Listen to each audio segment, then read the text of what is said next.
Why is it that one substance will dissolve in another? Well, the reason is attractive forces. For instance, sugar dissolves in water.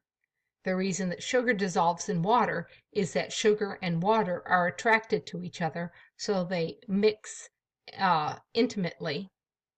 Let's look and see why this occurs. Here is ammonia. This is ammonia, and here's water. They're both polar. They both have the ability to hydrogen bond, and so they're very much attracted to each other. In fact, I've drawn a hydrogen bond for you right here between water and ammonia. So ammonia and water will dissolve in each other. Likewise, two nonpolar molecules will dissolve in each other because they both have London dispersion forces. They tend to mix intimately and make a solution. This goes to the basis of what we call solubility. Solubility is the ability of something to dissolve in another thing, and solubility is based on attractive forces. Things with similar attractive forces will dissolve in each other. So ammonia and water have similar attractive forces, and so they dissolve in each other. These two, propane and butane, both have London dispersion forces only, similar attractive forces, so they dissolve in each other. What we're going to find is something like water will not dissolve butane because water wants a hydrogen bond to itself, and its London dispersion forces are too weak to allow butane to pull into it. Solutions, therefore, are two things that are dissolved in each other, and they're dissolved because they're attracted to each other. If we have a heterogeneous mixture, it means that you have different composition throughout. For instance, oil and water are heterogeneous. They might mix together, but they're going to separate with time. And even when you have them mixed together, it's particles of the oil suspended in the water. Another example would be flour and water. You can mix it up, but it's not homogeneous. You can find particles of flour suspended in areas of water. A solution is a homogeneous mixture. Homogeneous means it's completely uniform throughout. So when I dissolve sugar in water, I would find sugar right next to water, right next to sugar. And it would be just like that throughout the whole solution.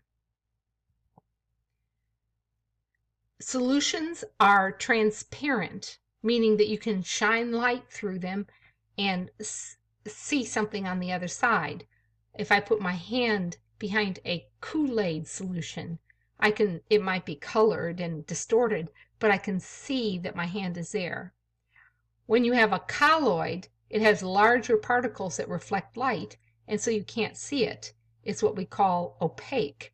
So if milk is a colloid, if I put my hand on the other side of milk, I can't see it.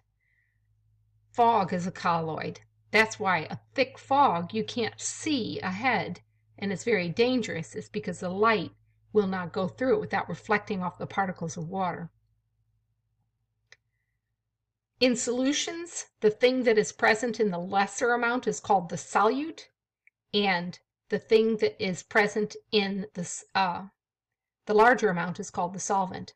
So if I take a teaspoon of sugar and dissolve it in water, sugar would be the solute and water would be the solvent. However, if I take a teaspoon of water and dissolve it in a large quantity of sugar, and you could mix it around and it would end up dissolving into the crystals, then the solute would be water and the solvent would be the sugar.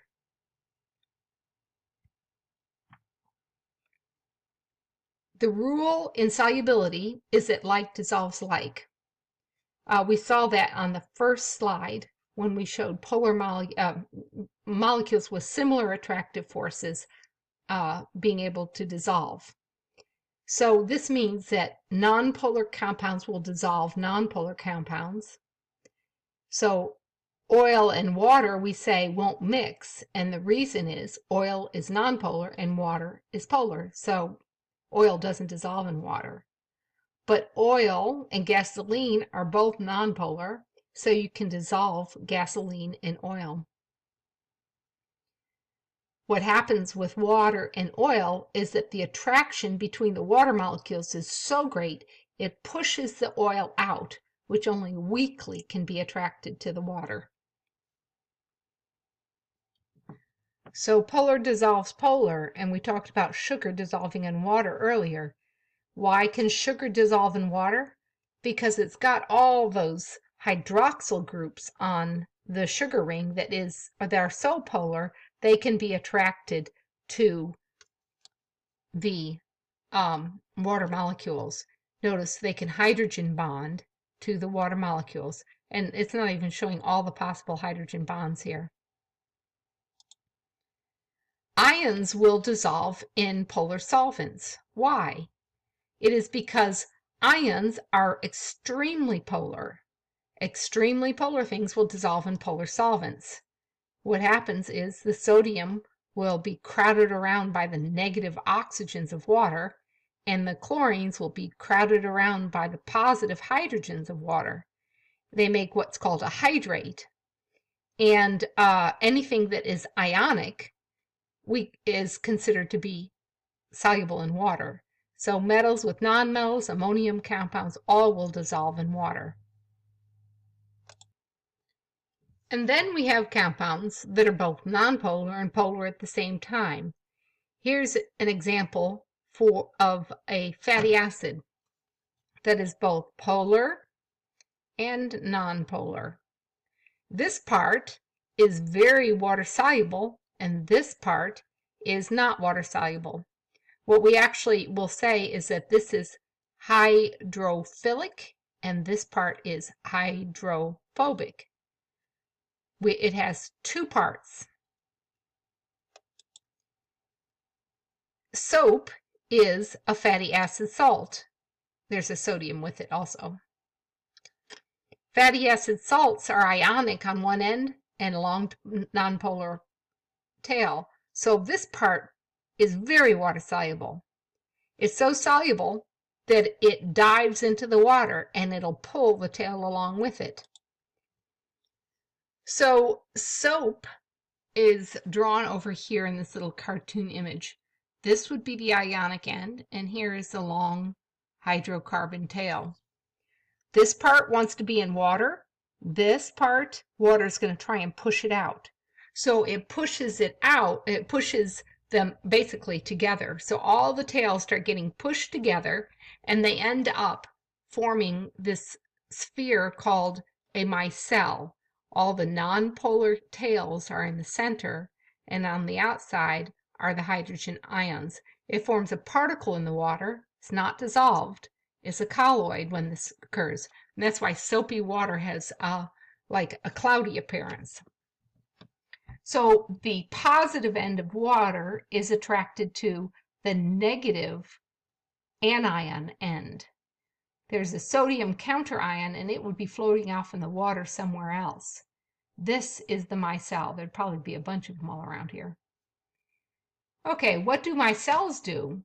When they're suspended in water and you rub that water on your hand, nonpolar things, oily things, gritty things that won't dissolve in water can squeeze themselves inside the micelle, and then what happens is the micelle lifts it off your skin or the dirty dishes, whatever, and remains suspended in water. Then when you drain the water, it carries the dirt away and leaves you with a clean surface.